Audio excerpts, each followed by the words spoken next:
having to try at anything. It is more comfortable to get fatalistic and call it pragmatism. The cope is framing hope as pathetic and embarrassing and optimism as delusion. It's sour grapes at an existential level. If everything sucks and everyone is terrible and reality is disappointing, and you know that for a fact, then it's the people acting like things can be better that are dumb, delusional, and the problem. The upside of never having to try is never having to feel the pain of failure. I think that's what you're talking about there. Yeah, very much so.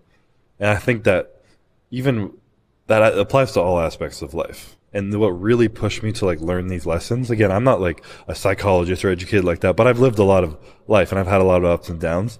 And in 2018, I was diagnosed with an autoimmune disease. I was in the hospital for my Olympia prep at about 4 weeks out for a week.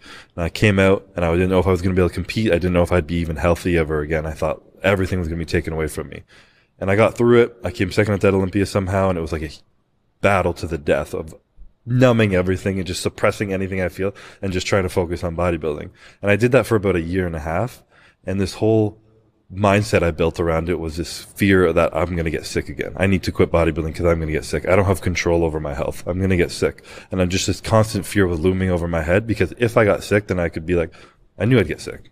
You know, like it was good. I was bound for everything to be taken away from me. It almost happened last year. It's going to happen next year.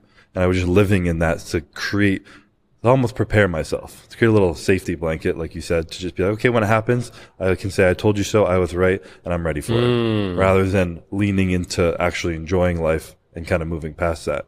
So I had to really like reframe my mindset. And I went through this whole journey of like, after that, I turned into, you won't get sick, trying to convince myself, I'm not going to get sick. I'm Denial. not getting sick. Denial, exactly. But then you're living in a sense of lack and avoidance. And then you're also constantly thinking of that. And when you're thinking of that constantly, it puts your body in this state of reaction where you're waiting for something to happen. And when something happens, you're like, like, fuck, it's against what I keep telling myself.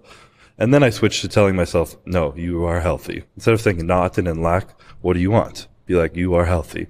You are going to be okay. All this stuff. And then that still didn't really make me feel better because I'm still kind of unknowing. And then I literally came to the conclusion that I don't fucking know.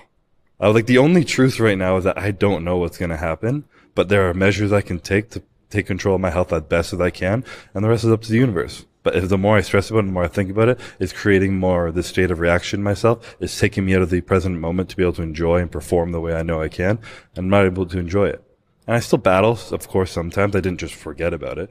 But just the understanding and baseline that I don't know the future, so I have to let go of some of those things, is the only thing that really helped my mind get through all that times. And I mean, continuously now when I compete and I'm like, am I going to get sick? Be like, I don't know. But when it happens, you're